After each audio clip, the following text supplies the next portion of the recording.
That was Donald Trump in Long Island, holding his first rally since he escaped a second assassination attempt just earlier this week. So does Trump feel safe? After taping Gutfeld earlier today, Trump stopped by a Bitcoin bar on the Lower East Side. Watch. Do you feel safe, Mr. President? Are you looking at any private security in addition? I feel very safe. They have the top of the line people. They needed more people, and now they have them. They've been given that. And I guess it's presidential level.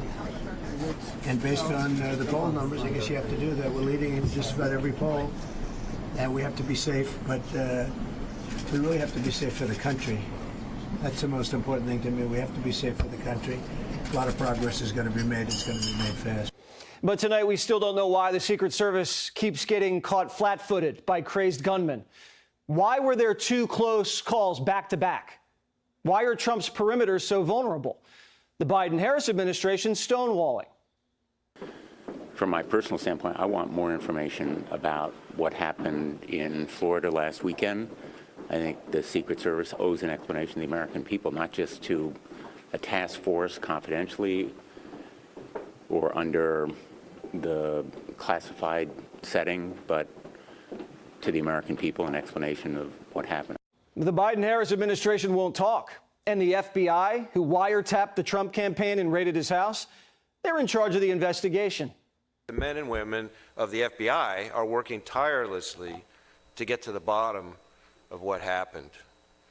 Our work is very much ongoing, and we're just a few days into the investigation, so we're limited in what we can say. At this point, what I can say is that we have dedicated the full force of the FBI to this investigation. This is the same FBI director who was a Trump assassination truther. Remember, he said at first that Trump wasn't even shot? I think with respect to former President Trump, there's some question about whether or not it's a bullet or shrapnel that that hit his ear. How do you trust a guy like this? This is the guy that had Hunter's laptop for a year and then said it was Russia disinformation to get it censored. And this just breaking. Christopher Wray just announced the Iranians have hacked the Trump campaign and sent the Biden-Harris campaign the goods. The FBI director wanted to be clear that the Biden-Harris people didn't ask for it, but they may have used the information they got. So Democrats received hacked material from our enemies and may have used it to win an election? America's enemies are interfering in our election on behalf of the Democrats, and the FBI isn't stopping them. Imagine if the Russians hacked the Harris campaign and emailed it to Trump. What do you think the FBI would do then? But they'll definitely get to the bottom of the two Trump assassination attempts, especially the last one, where the assassin was flagged to the FBI and they did nothing. Yesterday morning, the FBI raided the assassin's Hawaii bungalow. A 7-hour search, not as long as Mar-a-Lago. Photos obtained by the New York Post show Ruth's house was as disorganized as Biden's garage. This guy had boxes of power tools stacked up in his living room, his pickup truck littered with parking tickets, screwdrivers, little ketchup packets. Agents were seen leaving his home with boxes of evidence. What's inside? Well, they haven't told us. They probably never will. This is probably a mop-up job. We'll only know what they want us to know. This lunatic ex-con with only $68 to his name flew all over the world for 4 years to some of the most suspicious places. And the Biden administration was alerted to him and never took action. Ruth wasn't just flying from North Carolina to Hawaii to Florida to D.C. Ruth spent 2 weeks in Taiwan. He went to Turkey, Poland, and then Ukraine. He went to Ukraine twice, spent 8 whole months there. People who knew him say Ruth was holed up at Ukrainian military bases and barracks. Who did he meet in Ukraine? It's only ground zero for foreign intelligence operatives, black market military contractors, and mobsters.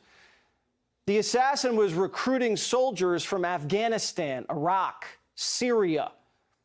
Ruth was in a war zone, communicating with foreign mercenaries from countries on the terror watch list, then flies back to America and tries to kill the president, and no one's asking who put him up to it. Time magazine says Ruth was also telling Ukrainian officials that he could have the Secret Service vet the military records of the soldiers he wanted to recruit. It's probably just a coincidence. But you're telling us that a convicted felon was sleeping in Ukrainian barracks for months, recruiting Middle Eastern soldiers, trafficking in drones, and flying back to America, and the Biden administration wasn't monitoring him at all? This guy's rubbing elbows with cold-blooded killers, then suddenly publishes a book about assassinating Trump. A former nurse who served in Ukraine told Primetime yesterday that she met Ruth there and immediately reported him to the FBI. Did he ever talk about assassinations? All the time. He wanted to kill most world leaders. It's been over 2 years since I was with him, but I definitely remember he always talked about wanting to kill Putin, Kim Jong-un. He developed plans. He talked about Biden and Trump, but I can't remember. It's been over 2 years since I heard those conversations. I can't remember exactly what he said, but he did speak frequently about harming world leaders. When Ruth flew back to Hawaii, Customs notified Homeland Security about him, but Mayorkas dropped the investigation. And the next thing you know, this guy brings a scoped rifle within 300 yards of the candidate who wants to end the war in Ukraine. Ruth was reported to the State Department, the FBI, the CIA, and Homeland Security, and they didn't stop him. Why? Ruth was seen running around like he was above the law for years. A former North Carolina police officer had over 100 interactions with him and said he was untouchable. Mr. Ruth's attitude was, that he was above everybody. He could do what he wanted. It didn't matter. He was pretty entitled because of his flagrant above the law mentality. The fact that he felt he could do anything. He ran his mouth quite a bit about how he can get off. Ruth's been hit with over 100 criminal counts just in North Carolina alone and never served a day in prison. Think about that. Even for the weapons of mass destruction charge, when he was in an armed standoff with cops with a machine gun, got probation. The same North Carolina police officer said the court would sometimes just dismiss or drop charges just, to clear the docket. Gun felonies, stolen vehicles, drugs, hit and runs, forged checks, never served time. Who's been keeping Ruth out of trouble? Even with his latest arrest for staking out Trump for assassination, he's only been charged with 2 minor gun crimes with no mandatory minimum. This so-called roofer had a car with stolen plates and a rifle with a scratched-off serial number. And this guy was sophisticated enough to plead the Fifth and ask for a lawyer? Who was Ryan Ruth's father? We'll be looking into that at a later date. We're also looking into his ex-wife and fiancé.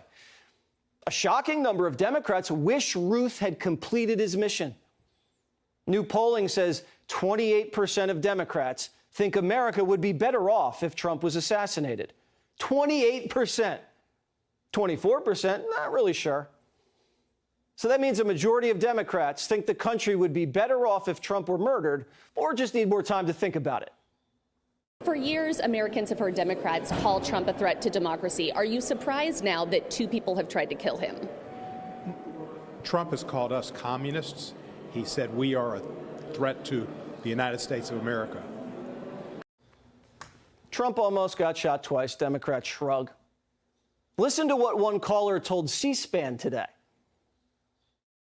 See, we let this man Trump destroy America. And I look at it and say, well, these 2 people had to step up and take that shot.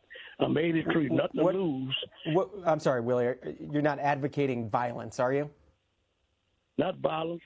I'm talking about defending my country. All right. See, assassination, really not violence if you're defending the country. You see? Tell me again, Democrats aren't